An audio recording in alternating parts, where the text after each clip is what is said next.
Hey everybody, it's me, it's Undead Viking, coming to you with another video review. The game I'm reviewing today is a game called King's Armory. King's Armory is a fantasy-themed game, a cooperative game, where you and your compatriots are defending a castle and the armory of said castle from the onslaught of evil creatures wishing to break down the defenses of the castle so they can get into the armory and acquire an unimaginably powerful artifact for their evil use. At its heart, what this game is a tower defense game. I'm sure you're familiar with tower defense games, but on the off chance you've been living underneath a rock and you don't know what those are, a tower defense game is basically a game where you have to set up defenses, both passive and active, that attempt to stop creatures from, or whatever, from being successful in going from point A to point B. There's lots of games out there, a lot of things on the like the mobile devices and what have you. There's a game that I played a lot of a few years ago, Plants vs. Zombies, which was a tower defense game where you set up plants that would shoot zombies, and these zombies would just come, this wave of zombies would show up, and you just have to fight them. And, I mean, there's tons of stuff out there. But, I mean, there really hasn't been a board game that truly personifies the tower defense genre. I mean, there's a couple out there that kind of had that feel to it. Off the top of my head, I remember Dragon Valley kind of had some tower defense aspects to it. Both Castle Panic and Dead Panic, kind of, but this game actually, like when I'm showing it to you, it'll really show off, like it'll look like a tower defense game, and the actual mechanics of the game actually feel like a tower defense game. The monsters follow a pre-programmed route. They have a pre-programmed action that they do. It's one of those, if this, then they do this. If this, then they do this. And so, and you can actually use that as you're playing to your advantage, because you'll be able to know, well, I know this monster is going to go this way, so if I put this defense here or what have you, then we can try to hold that off. Now, I'm going to show you how to play the game. I'm not going to show you, a lot of times when I show like how to play a game, I show like, and here we are at the very beginning of the game, the very first turn of the game. I could do that, but it wouldn't be really exciting for you, due to the fact that, like a lot of tower defense games, as the game progresses, the difficulty ramps up. The monsters come in waves, which, and then in between each wave, the heroes are allowed to, rest, recuperate. If they've earned any money from the battles, they're able to purchase things that they can use, or purchase allies and things like that. So, what I'm going to do is I'm going to kind of jump into the game in a kind of a midpoint, if you will. And so that way you can kind of see, for lack of a better term, a more exciting portion of the game. And so there. So as I always do, I'll show you how to play the game, and I'll give you a brief overview of the rules, so you can see what the game looks like and how it feels when you play. And then we'll come back and where I'm sitting right here, and I'll go ahead and tell you exactly what I think about the game. And then hopefully somewhere along the way you'll figure out whether or not this is a game that's good for you and or your group. And you can decide to go back this on Kickstarter if you wish. But anyway, how to play King's Armory. I don't have a board. I don't have a box. So all I have is this business card. But you can see here. I won't. The shadow from my thumb. There you go. King's Armory. All right. Here we go.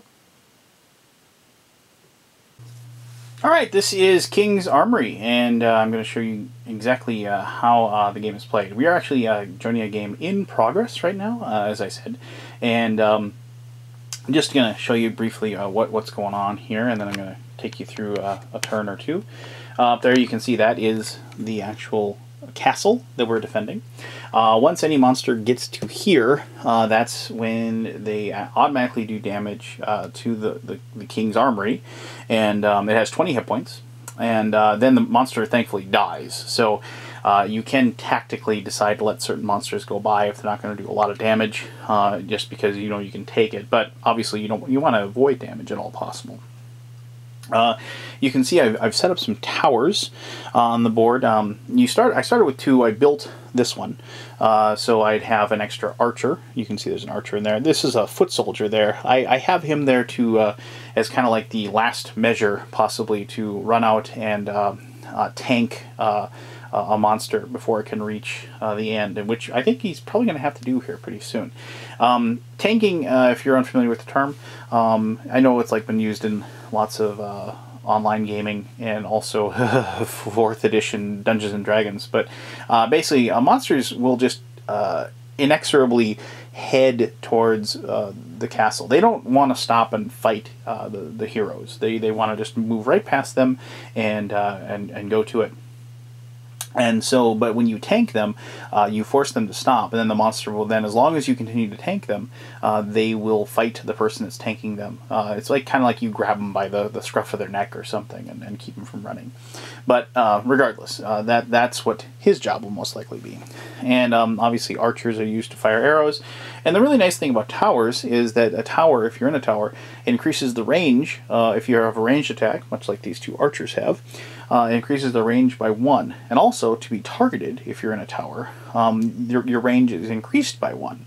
And so, when you're in a tower, you're pretty much invulnerable to melee attacks. You just can't be approached. And monsters have got to be a little bit closer than normal to be able to target you with range.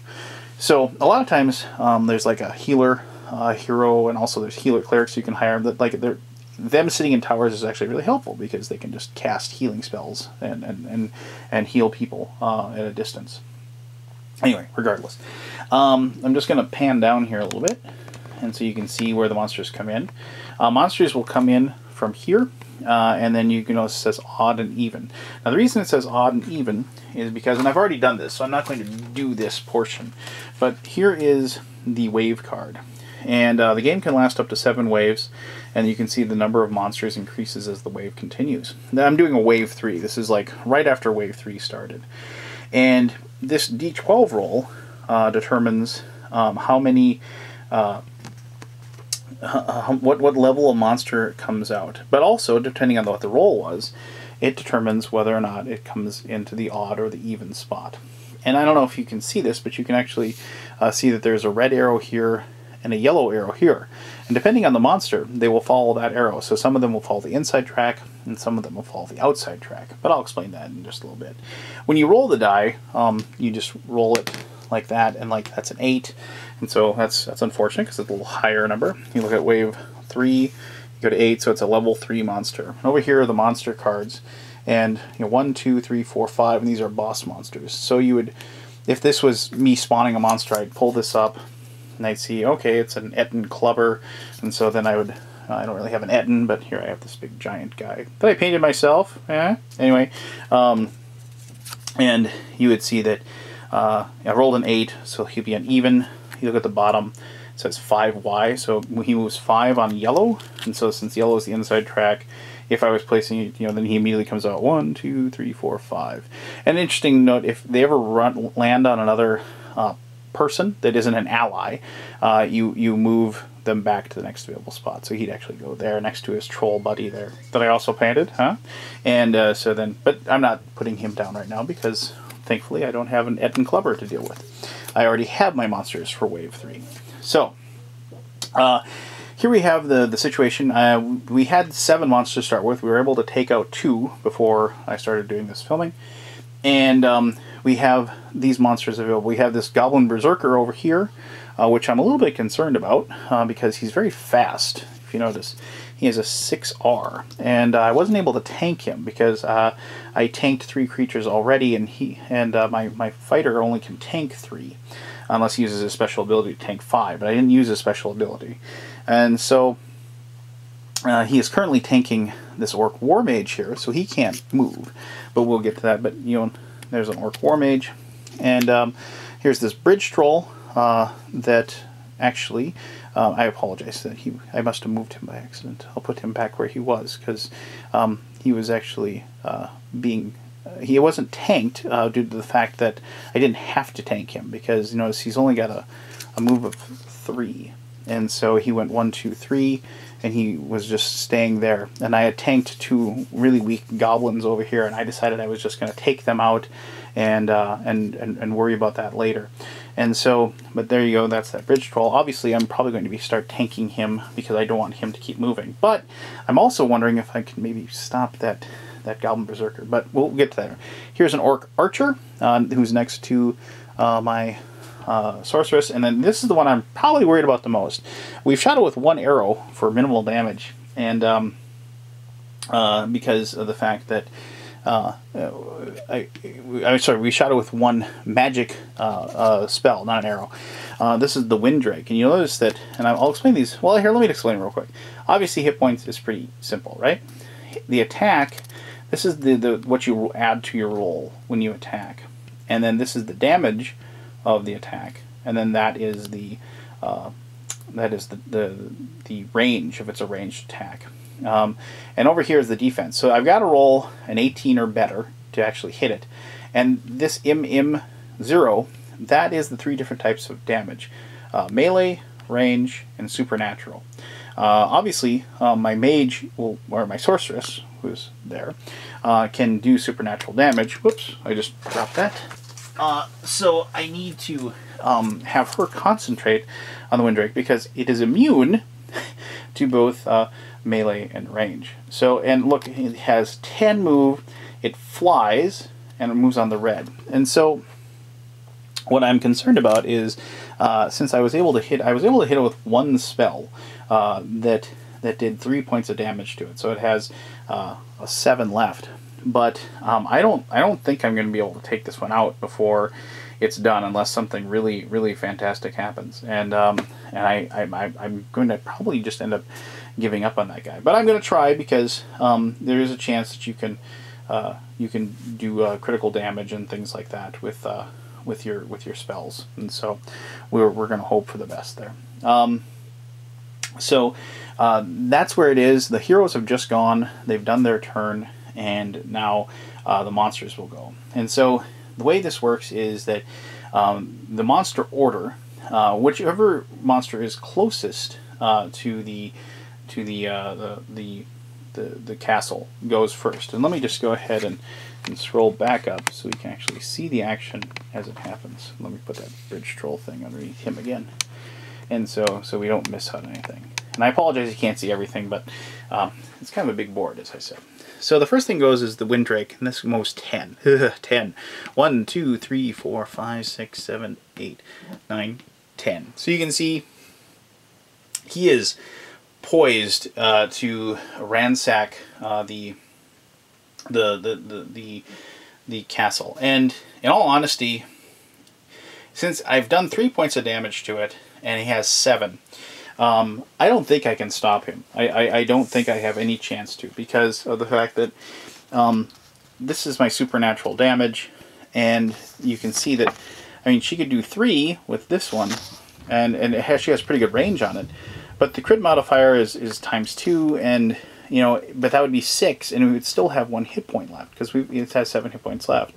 I mean, the ball lightning does 4, but you know, that's not enough either. And you know, the damage, and then maybe, but the crit modifier is burn, so that's not going to do it either. This is one of those situations where I'm probably going to end up just having to give up on that guy, and he's going to do the 3 damage to the castle, and there's really nothing I can do.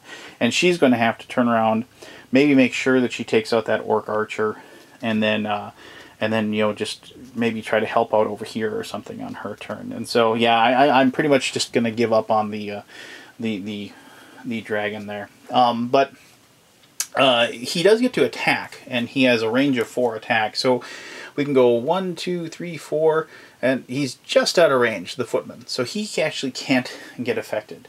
So he doesn't attack. His turn is completely done. And so to go next, you once again go whoever's closest. And like, in all honesty, because of the fact, I think these two are really close to being the same. I guess I could figure it out exactly, but we'll just do the Goblin Berserker.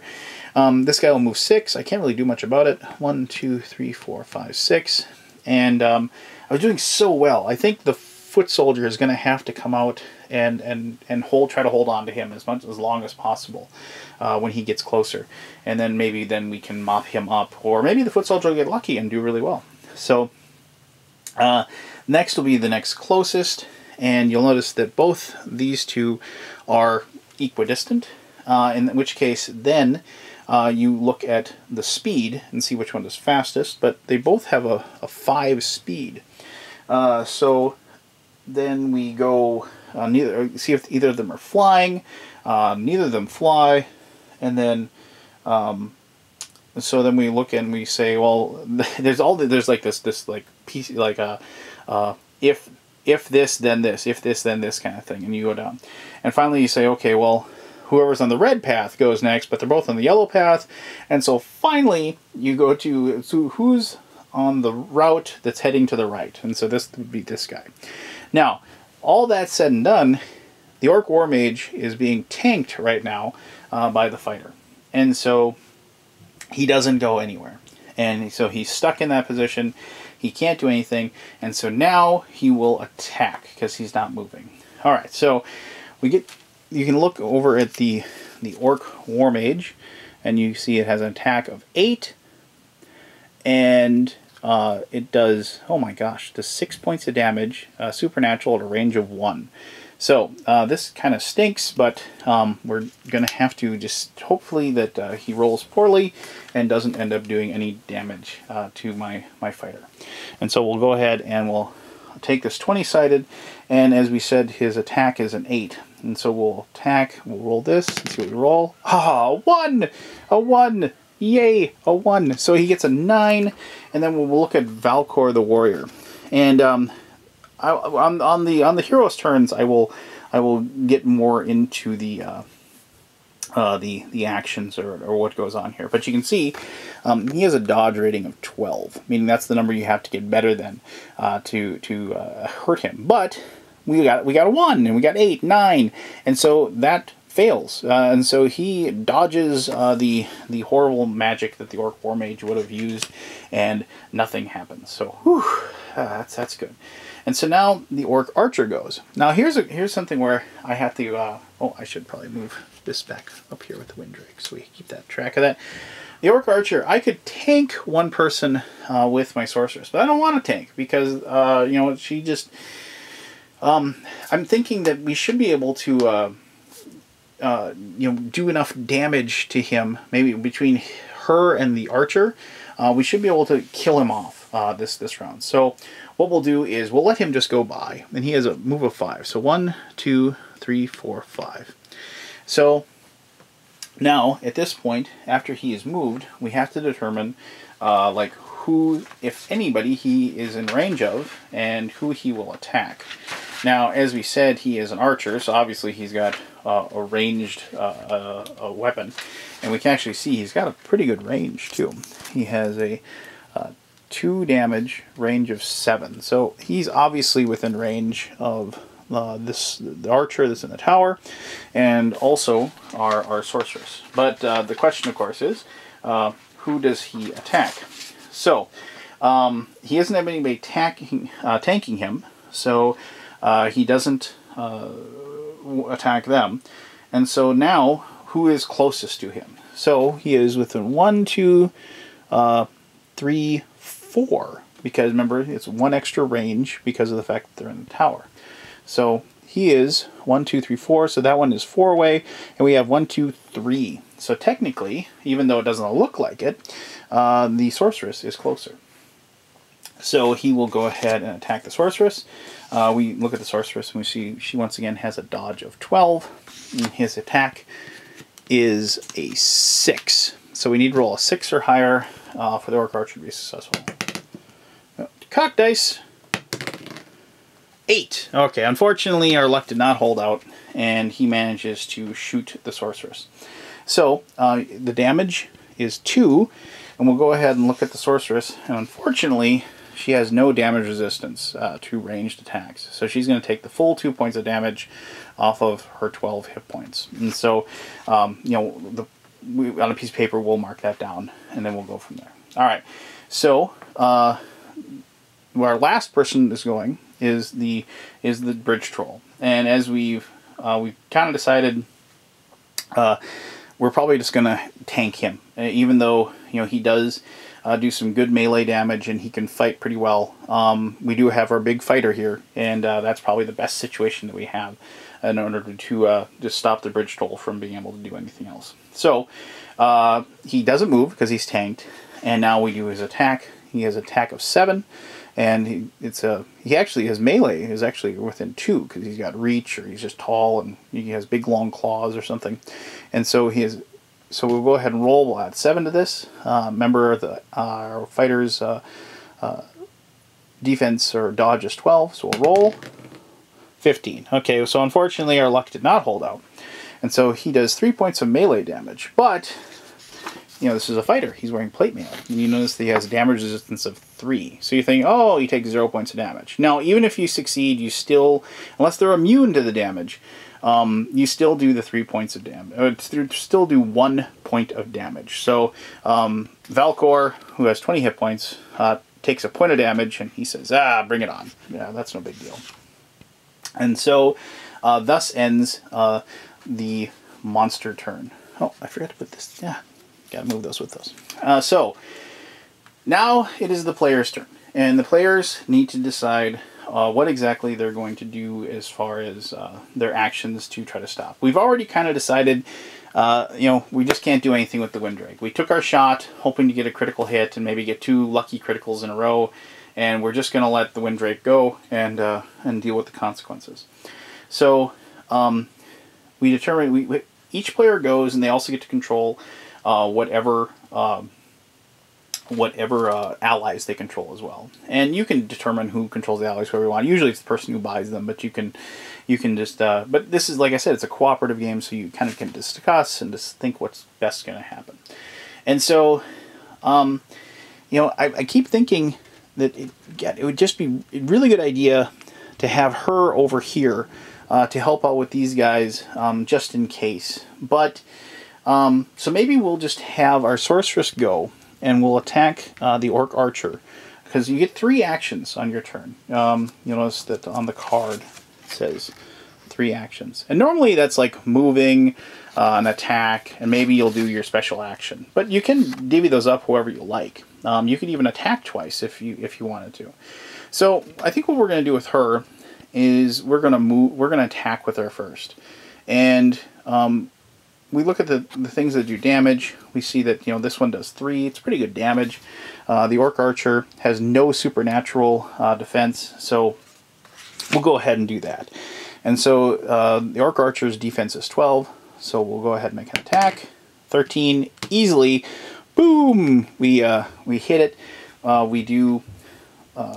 Unfortunately, we didn't roll a 19 or 20, but we did do 3 points of damage to him, so he gets knocked down to 5. And now is when you kind of like start thinking strategically. Well, he can move 5, so that would give him the. So, and then we look at our archer, and I actually spent good money on that archer. I bought a level 2 archer, and so you can see the damage that he or she can do is damage is 2. So we did 3. He's got 5. Can that archer manage to get 3 attacks? Yeah, I mean, this is one of those things where you're like, oh, geez, maybe, you know, and so you kind of have to make up your mind. And but maybe the foot soldier, if he isn't dead already, he can tank too. He's only a level 1 foot soldier, but he can tank too, and so maybe he can hold him long enough for the archer to get him. So yeah, I think we're gonna move her. And we're going to go ahead and get her in a spot where maybe, and also we can just go ahead and go 1, 2, 3, and so she's got a range of 7. And man, if the warrior wasn't in the way, she has like area's effect, but I don't want to hurt him. So hold well, let's just blast the bridge troll. He's got 16 hit points. We'll go ahead and try to attack him. So he has a defense of 12. Once again, we add the 7 to the roll.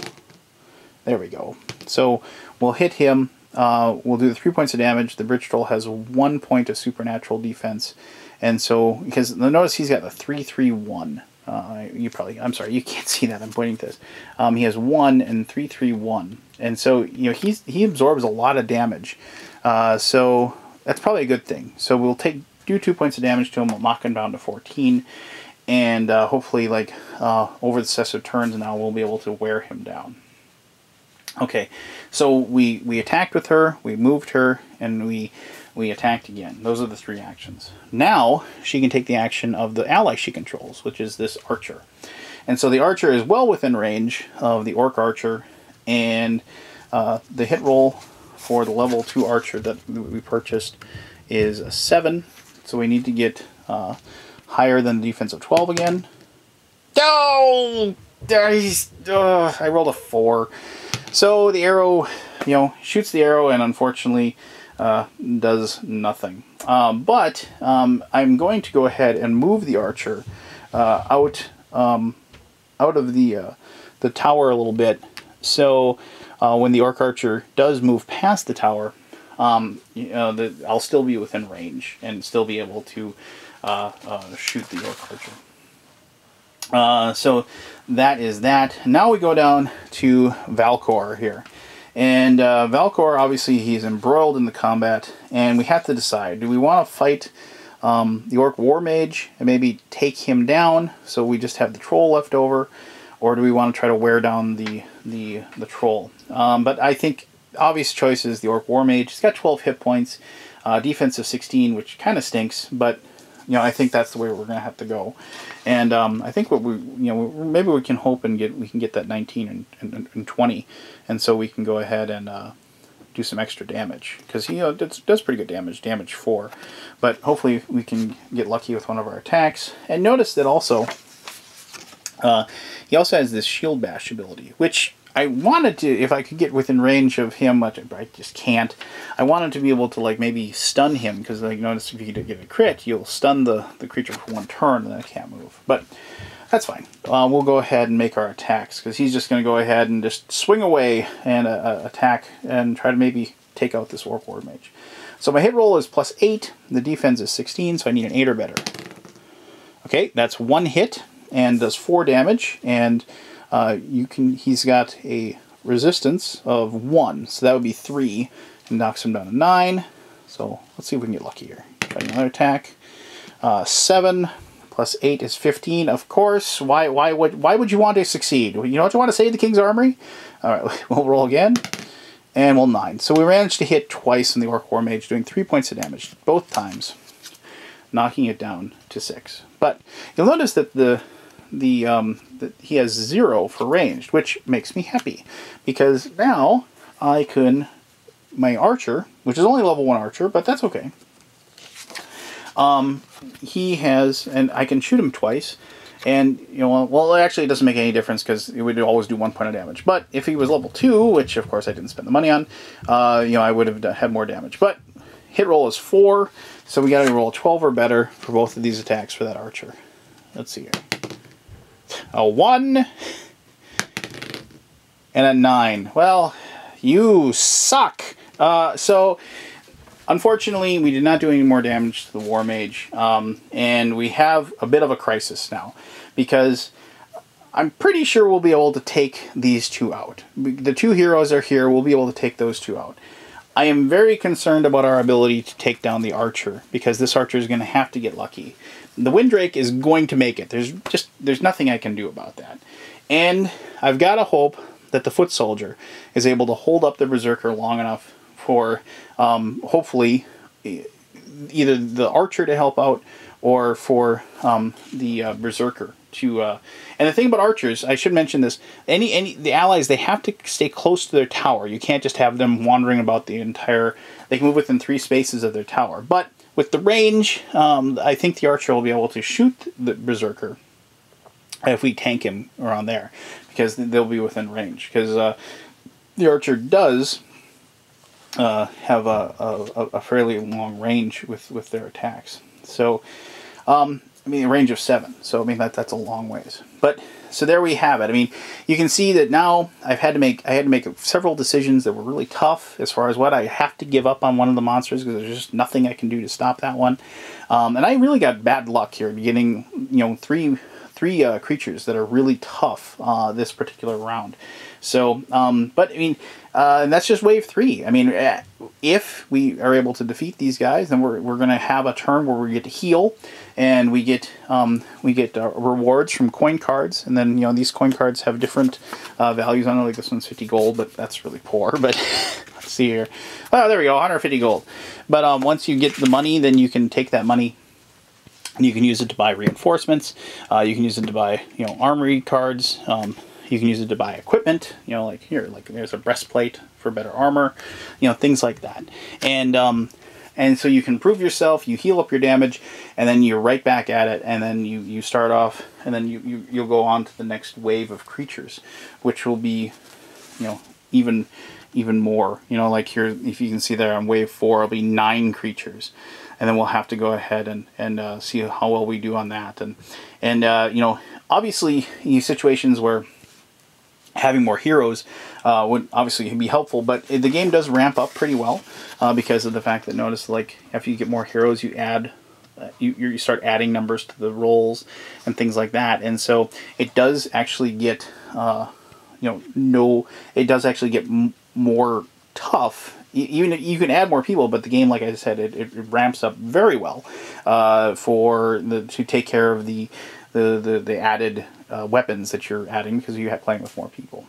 But there you go. I mean, that's so now we're going to break away, and who knows what'll happen. Will they be able to save the King's Armory? Well, you know, I guess you're just going to have to get the game yourself and play out this scenario and see what happens. So. Okay, well, I'll tell you what exactly I think of King's Armory. There are times, like, I would think it would be really cool if I knew how to juggle. I need that one. That's something I wanted to show you, actually. Hey, okay, so now you have, at least I would hope, you have a pretty good idea of how a game of King's Armory plays. You know, whenever I do a gameplay portion of a game, I always want to try to impress upon you at least, like, either the excitement of the game, or if it's like a game that's thematic like this, or if it's something a little more dry, I try to, like, at least show you that, like, the cool choices that you're going to be making. And this is kind of an interesting situation because with this game, I'm trying to show you both of those. There are so many different aspects of the game that come to light as far as what's best. I mean, if you have a warrior and a healer, obviously you want to keep those two together. But every once in a while, maybe one of the monsters will escape and run off. And so then you have that decision where it's like, who's going to go off and stop him? Are we just going to let him go? You know, I mean, can the castle take a little more damage? Is it more important to stay here and take care of this? It's stuff like that. And the game presents those you know, sometimes the choices are easy. I mean, it's like go hit that guy with your sword, but a lot of times it's a risk reward type of thing, and it's weighing the options and the difficulties that you have, and that's when the game kind of starts to shine, because the game can be played solo. I've played it solo, and like I said recently in a review, I've been playing a lot of solo games lately. I don't know what the deal is. Maybe my friends vanishing, but no. I've been playing a lot of games lately, and I played it solo, and you know, it works really well as like kind of just a tactical, strategic puzzle, if you will, and I've enjoyed it a great deal. It definitely is one of those games where you have to tell yourself, it's like, oh, let me see here, I really need an 18. I really need an 18. 18. But yeah, so I mean, there's like one of those things where you have to keep yourself from cheating, but then yeah, I don't really cheat when I play cooperative games, but you get my drift. But when you're playing with your friends and your group, it becomes more of a group experience, and it actually kind of really kind of forms a very neat dynamic. At least it has with our group, because each character kind of has that thing they excel at. You know, wizards are able to do damage from a distance, and they're able to do damage to multiple enemies. The healer obviously heals. You know, the people with ranged weapons are needed to be like kind of the strike forces. They're highly mobile, and of course you need that warrior, that tank that's just willing to just stand there and take the damage, but also just hold all those monsters in place, and be willing to be beaten down, so like everybody else can kind of converge on that spot and work on whatever beastie you happen to be fighting at that time. And that's why this is a cooperative game actually starts becoming a really, really good game, because there are too many cooperative games out there where each person just kind of, one person kind of takes over the show and says, you do this, you do this, you do this, you do this, and it just kind of gets lost in the shuffle, and you don't really feel like you're being a part of the game. But in this game, where it has that same feel that really good cooperative games have, where each person, whereas what they do is different, each person is equally contributing towards like the end goal, the victory that you're shooting for. And so if you are lucky enough to win, and this game can be very tough, and one of the really cool things, and I'll touch on this in just a moment, but it is very variable as far as the difficulty if you ramp it up or down. But you know, as you're working towards that, it is either group success or a group failure. Now with my group, of course, you know, we always pick on the one guy who if it comes down to one final die roll and then they roll and they don't get it, oh look at that, 20, awesome. Anyway, and they don't get it, they will you know, definitely be made fun of by the rest of us, and it's like, oh, we would have won, but you ruined it for everyone. But you know, that's part of the fun, and this game has been a heck of a lot of fun for my group and I to play. Very much so that like it's gotten brought out several times for like several instances, so we can just kind of mess with the game a little bit and change it up, make it more difficult, ramp up the difficulty.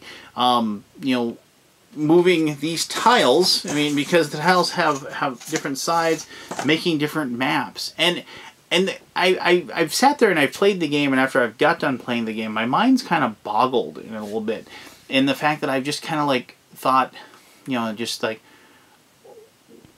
where could this game go as far as like expansions wise? What you can do anything with it, and what I really like is the modular aspect to it. I mean, I really like the fact that, you know, you can create whatever scenario you want. You know, you can just say, I'm going to make a really like goblin heavy attack, and that'll be like the theme of this one. I'm going to make this one all about, you know, elementals or giants or undead or whatever. And you can go that way. And then you can, I could see this game being a progressive kind of story, if you will. And that's another thing about the game that's really awesome too, is that as you're playing it, the story kind of unfolds for you. And like, you can see when you have those monumentally good rolls, like I rolled that 20 and you get a critical hit and you manage to, like, you know, shoot the goblin assassin that is racing for the door, for the armory, and he's going to, like, take down the last 2 points that it has. And you manage to just get that perfect side of your roll, and like, you can actually see that in your mind as the guy dives and shoots the arrow and like right in the eye, you know, and you're just like, yes! And that's what the game is awesome about. I mean, that's what, when I actually like stop and high five somebody because they rolled a really good roll, I can tell I'm into the game, and I can tell I'm enjoying the heck out of it, and the game's a winner at that point. Yeah, I mean, I guess I can't speak highly enough of it. I mean, I always say, like, oh, if you like this type of game, maybe this is a game for you. If you like cooperative games, I think you're going to love this game. If you like tactical and strategic thinking and solutions to like kind of like a combat puzzle, I think this game's really appeal to you. If you're a solo player, I think this game's going to really appeal to you, because I've had a ton of fun, like kind of randomly picking the different party members that I get to use, and then saying, well, how am I going to win with this? And then just running with it and seeing how well we do. And you know, it's just if you're into the fantasy genre, if you're into the tower defense theme, I think this game is going to be a winner for you. So there you go. If you have any questions, as always, please ask them. I'll answer those to the best of my ability. I'm sure the designer of the game, John Rott, will be more than happy to answer them as well. Yeah, I guess, as always, I appreciate you taking the time to watch this video. Go ahead and check out the Kickstarter page for King's Armory. You can learn even more information over there.